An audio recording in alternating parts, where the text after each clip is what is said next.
عمومی طور پر آپ نے درست فرمایا کہ ہمارا مزاج یہی ہے، اور قرآن مجید میں بھی یہ دونوں ہی طریقے موجود ہیں جی۔ والدین کا اکٹھا ذکر بھی ان کے آداب، ان کے احترام اور ان کے مرتبے اور مقام کے حوالے سے ہے، اور اسپیسیفک منفرداً والد کا الگ ذکر بھی موجود ہے۔ جی۔ اور قرآن مجید نے جس انداز سے باپ کا ذکر کیا ہے، پڑھنے والے کا دل پکارتا ہے کہ باپ بڑی ہی عظیم اور بہت عمدہ اور بہت اعلیٰ ہستی ہے۔ بے شک۔ اللہ تعالیٰ جس چیز کی قسم ارشاد فرمائے جی۔ وہ چیز بڑی قابل عزت اور قابل احترام ہوتی ہے، بالکل، کیا بات کہ اللہ جس کو اپنے قسم کے ساتھ منسوب کر لے جی، وہ عام چیز نہیں ہو سکتی۔ ایسا ہی ہے۔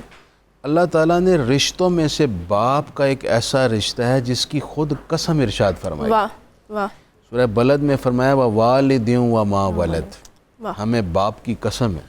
کیا بات۔ اور یہاں چونکہ قرآنی آیت میں کسی مخصوص باپ کا ذکر نہیں ہے، اس میں اطلاق اور عموم ہے، صحیح۔ اور بس رشتہ باپ ایک ایسا ہے کہ اللہ تعالیٰ نے اس رشتے کی قسم یاد کر کے اس کو عزت، احترام اور تقدس عطا کر دیا۔ واہ۔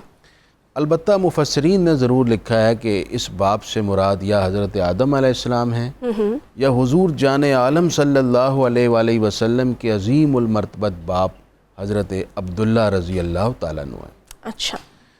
ایک اور مقام پر قرآن مجید نے باپ کی عظمت کو ایک پوری منظر کشی کے ساتھ بیان فرمایا، اچھا۔ اور وہ سورہ یوسف کی آیت نمبر 99 ہے اور 100 ہے۔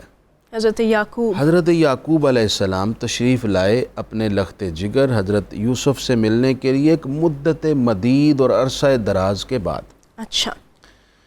ابھی وہ شہر مصر میں نہیں پہنچے، آؤٹ آف اسٹیشن ہے، آؤٹ آف سٹی ہیں، تو حضرت یوسف علیہ السلام امراء، وزراء، عمائدین سلطنت، بڑے بڑے ذمہ داران، علماء، بڑے بڑے اہل علم لوگوں کا ایک لشکر جرار لے کر شہر کے باہر چلے گئے۔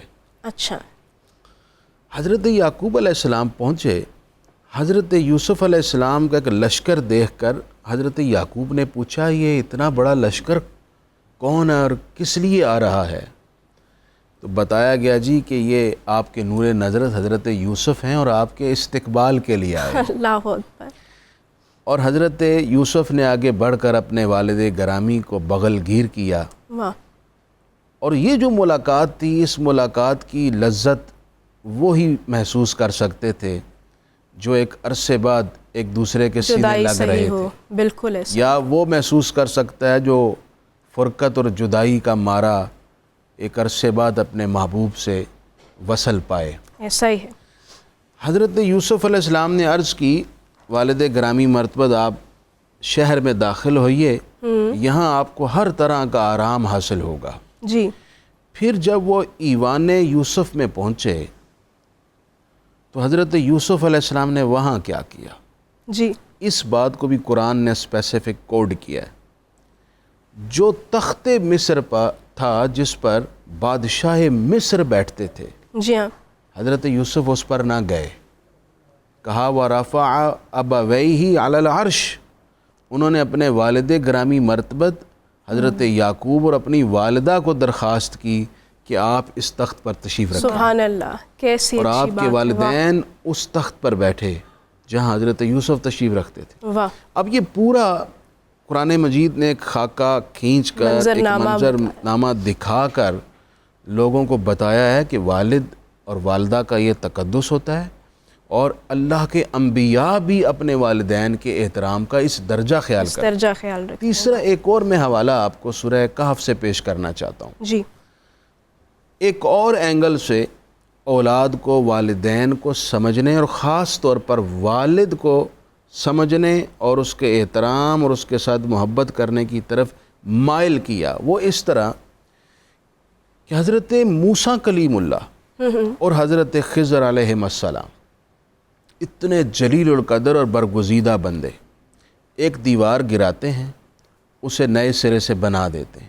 بالکل حضرت موسیٰ کلیم نے سوال کیا کہ اے خضر، جب یہ گرانی تھی تو پھر آپ نے دوبارہ کیوں بنائی؟ کیا سبب ہے؟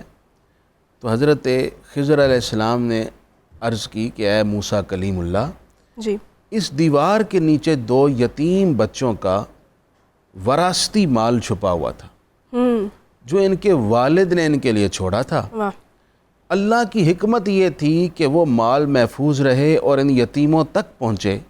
دیوار خود گرتی، لوگ دیکھ لیتے، ممکن تھا لوٹ لیتے۔ صحیح اللہ چاہتا تھا ان بچوں کا حق بچوں تک ہی پہنچے اور باپ کا چھوڑا ہوا مال محفوظ رہے۔ واہ اب سوال تھا کہ روئے زمین پر کتنے یتیم بچے ہیں اور ان کی وراثتیں ہوتی ہیں، ان بچوں پر خاص طور پر یہ کرم کیوں ہو رہا ہے؟ بالکل تو خود قرآن نے اس راز سے پردہ اٹھایا، فرمایا کانا ابوہما صالحا، ان دونوں بچوں کا جو باپ تھا وہ نیک انسان تھا۔ سبحان اللہ۔ تو اللہ تعالیٰ نے اس باپ کی نیکی، اس کی صالحیت کا حیا فرمایا، اس کی قدر کی اور اس کے بچوں تک اس کا حق اور اس کا واسطی مال پہنچانا چاہا، اور قرآن میں ذکر کر کے امر کر دیا، امر کر اس باپ دیا۔ کو۔ واہ اب اس سے 2 معنی سمجھ میں آئے، ایک تو یہ کہ والدین کے وجود کا، ان کے نیکیوں سے معمور وجود کا خاص طور پر احترام کرنا چاہیے، اس کی برکت آپ کو ملے گی۔ بے شک اور دوسرا اس سے یہ سبق دیا گیا کہ ماں باپ اگر چاہتے ہیں کہ ان کی اولاد تک اللہ کا خاص فیض اور کرم پہنچے تو وہ خود نیک بنے، واہ ان کے نیک بننے سے ان کا فیض ان کی اولاد میں ڈیلیور ہوتا رہے۔ بے شک